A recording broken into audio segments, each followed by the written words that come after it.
welcome to a new episode of Journey of a Christian Writer. My name is ML Bull, and in this episode I'm going to go over 8 helpful tips for beginner writers. The first tip that I'll be discussing is to read. If you're a beginner writer, it's a good idea for you to read various different things. Read articles, read newspapers, read books in the specific genre that you're interested in writing. It's a good idea to read writing reference books about the mechanics of story writing, which will include things like characters, setting, plot, point of view, all those different things and tools that you'll need for story writing. Another good thing to do is to read books about publishing, about self-publishing and traditional publishing, so that you're able to distinguish between the two and know the different methods and process of publishing. That's if you want to publish anyway.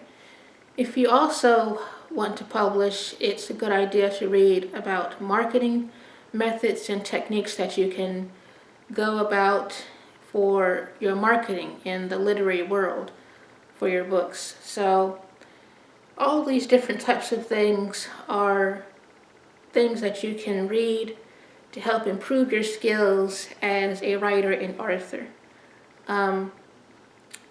It's a good idea, like if you want to read different stories and classics.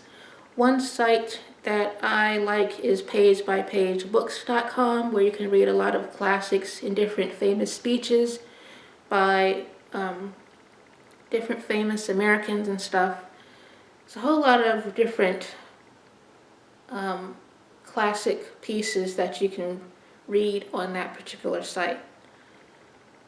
The next tip that I suggest is to practice writing. As you know, people say practice makes perfect, and the same thing applies to writing. The more that you do it, the better you can get at it and improve your skills.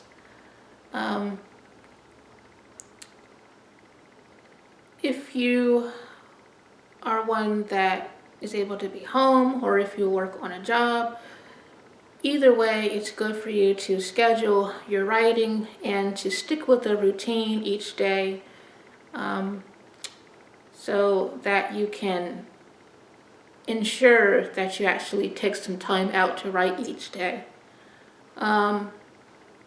If you're away from home and you don't really want to carry a notebook with you, a good app to use is Writer Plus, right on the go. You can get it from the Google Play Store. I actually used it yesterday to write my author's note and some story questions for my book, The Path of Freedom. But it's a good app to use where you can just jot down notes and organize your notes into folders.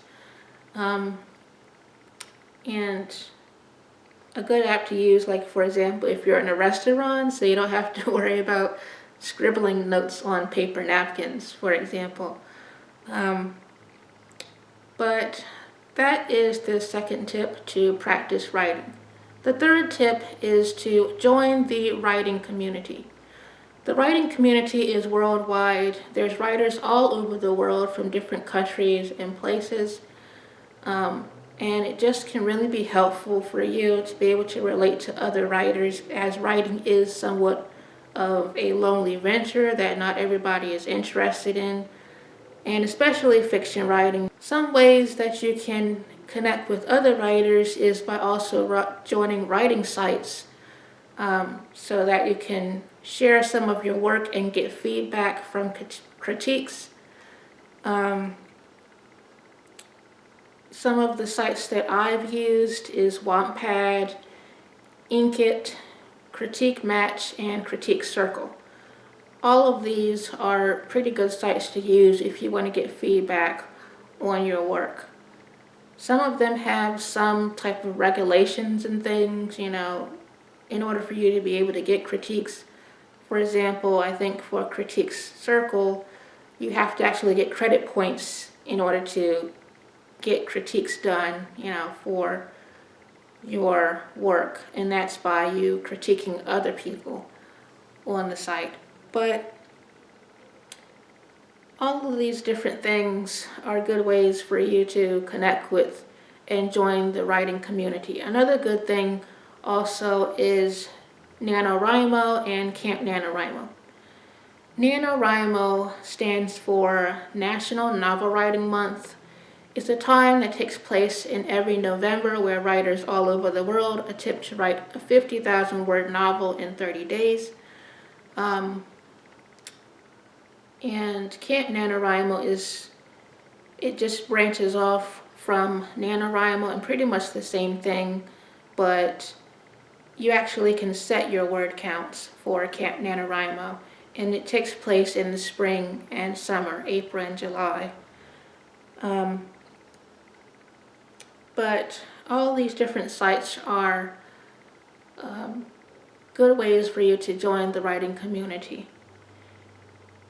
Another good thing is if you have like a writing channel, for example, is another thing that a lot of writers and authors do in the AuthorTube community. I don't really consider myself a part of AuthorTube, but there is a community called AuthorTube that's on YouTube as well. So all those different things are ways that you can join the writing community. The fourth tip is to take courses. Taking courses will help you to improve your skills as a writer and as an author if you're one that intends on publishing.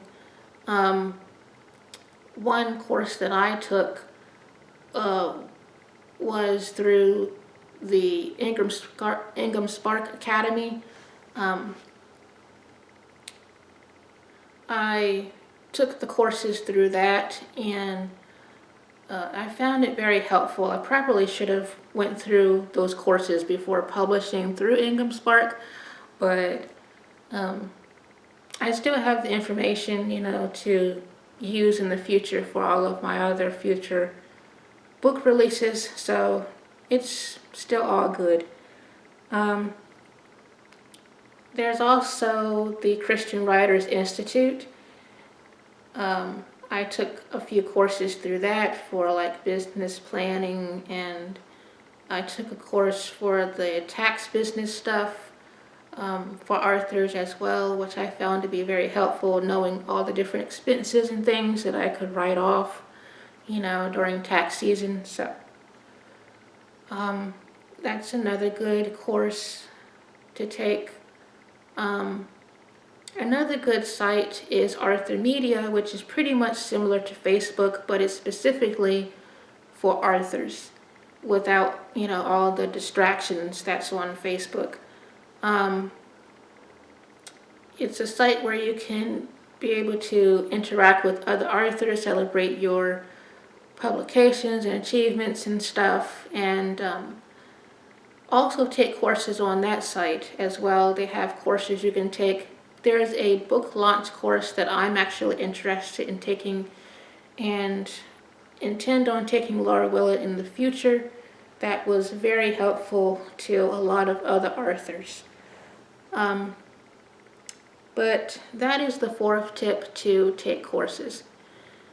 The fifth tip that I have is to start building your author platform before publication. If you're one that plans on publishing your work, it's a good idea for you to start putting yourself out there early on before you publish your first book. Create your author branding, which will be how your readers will be able to identify you as an author and help build trust in your readers. Your author branding will include your author photo, author website, different colors and images or items that's associated with you, your writing motto if you have one, based on your specific genre that you write. All these types of things will be included within your author branding. But that is what's all included in your author branding. And which will help with building your platform. If you're one that doesn't really like social media too much, there are some authors that still manage to be successful without it, but keep in mind that specifically it's important that you at least have an author website, because this will be the easiest way that people will be able to access your books as an author, and contact or connect with you. It's also a good idea for you to have an email list, which is something that some authors that's not really active on social media use, because it can help with them building a supportive system of readers, through email marketing. So that's something else that you can use to help build your author platform. The sixth tip that I have is to identify and find your ideal readers. This tip is extremely important for you as a writer and author, especially if you're one that wants to publish again, because one mistake that beginner writers make when it comes to their writing is thinking that thinking that their writing is for everyone, when really it's not. Everybody isn't your ideal reader. If you write in a specific genre, everybody's not going to like the specific stories that you write and publish. So that's something to keep in mind, is that everybody isn't your ideal reader, which is why you really need to be able to target your specific ideal readers. Your ideal readers will be those who read your specific genre, those who will finish your books and are more likely to give you a review, and be excited for your next book release. Family or friends, they may buy your book, to do a favor, but there's no guarantee that they're actually going to finish it. Some people may just buy your book to do you a favor, to get something back in return, but not actually be interested in your books. So that's why it's really important for you to target out your ideal readers. People who actually like to read and like to read your specific type of books. If you're a Christian fiction author as myself, one method that you can use that I just thought of to have in my marketing strategy is to target Christian bookstores. And this is because the types of customers that comes to these types of stores automatically are those who read Christian books or Christian fiction novels anyway. So it can be an easy way for you to be able to target your ideal readers, is by selling your books within Christian bookstores. So that is one marketing strategy and method that I intend to make for my books as a Christian fiction author. But yeah, it's really important to target those ideal readers. Especially in today's time, because now in society, things are a little different than how they used to be in the past.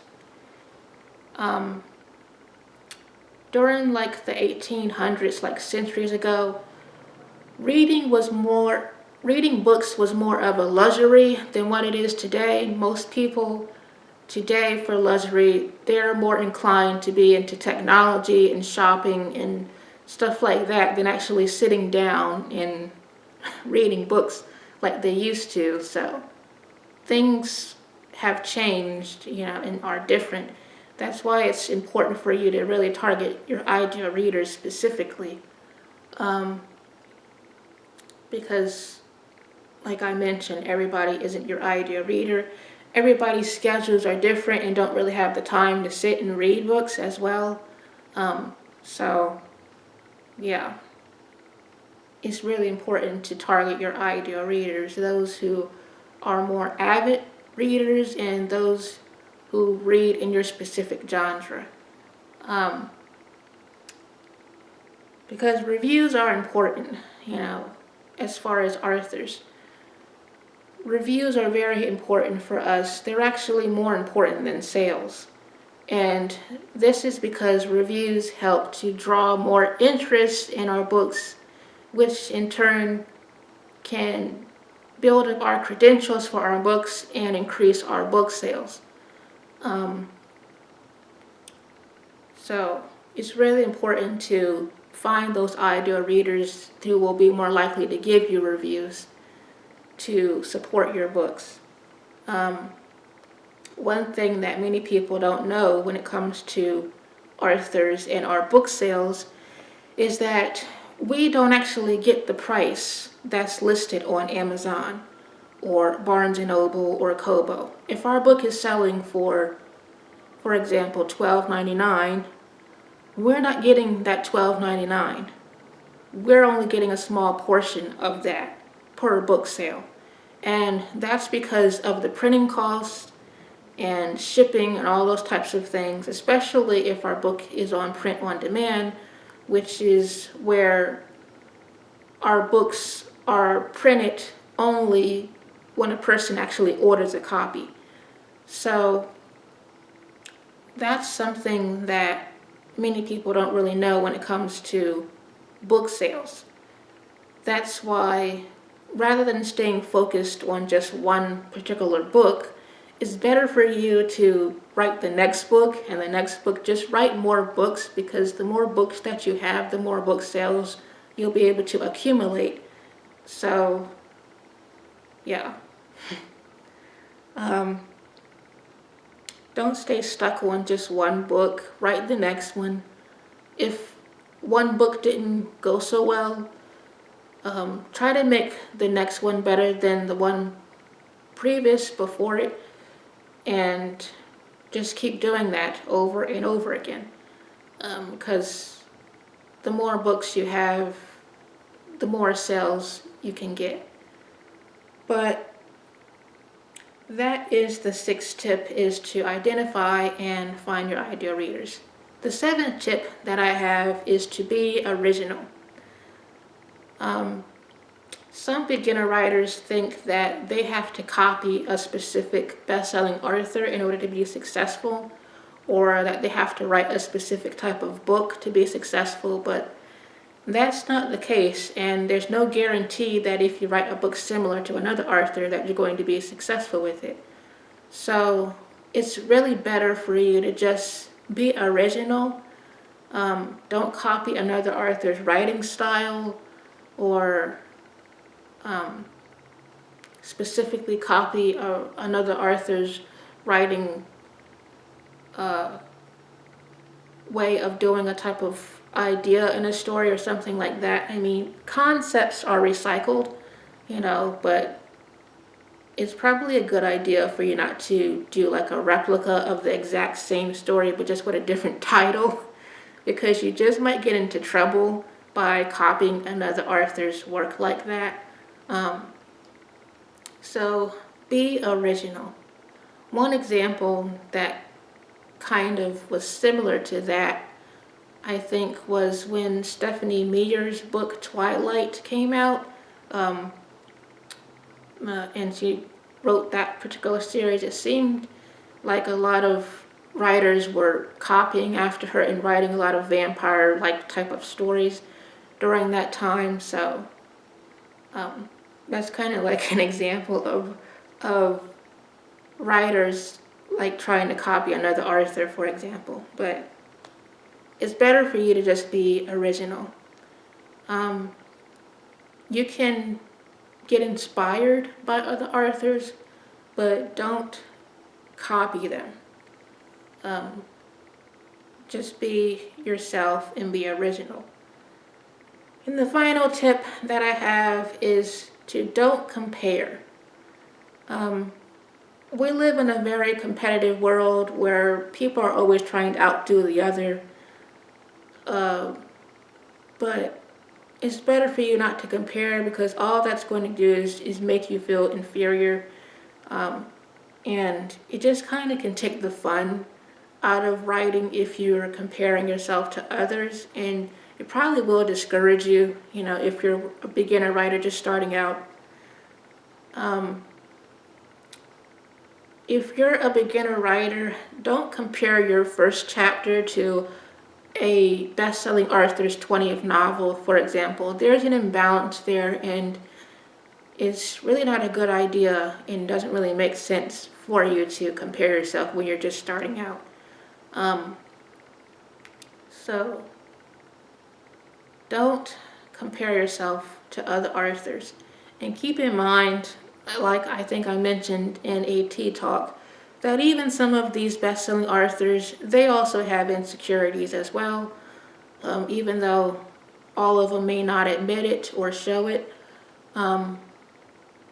they also have insecurities after having built up this high reputation and this expectation that they have of releasing a perfect novel with every release that they have. They're actually under a lot of pressure, a lot of them, especially traditionally published authors.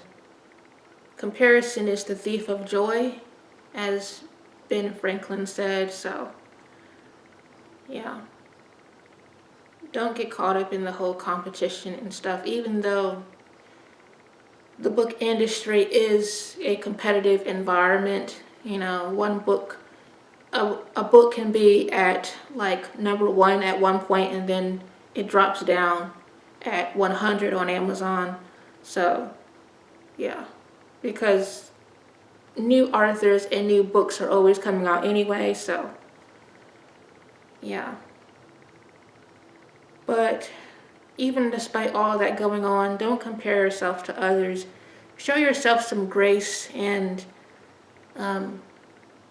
just appreciate your own uniqueness, because that's what each writer has in a way, is their own type of style and stuff. They just have different ways of telling it, of telling different story concepts, different ways of telling them. So, yeah, it's like how we have different fingerprints. But don't compare yourself to others.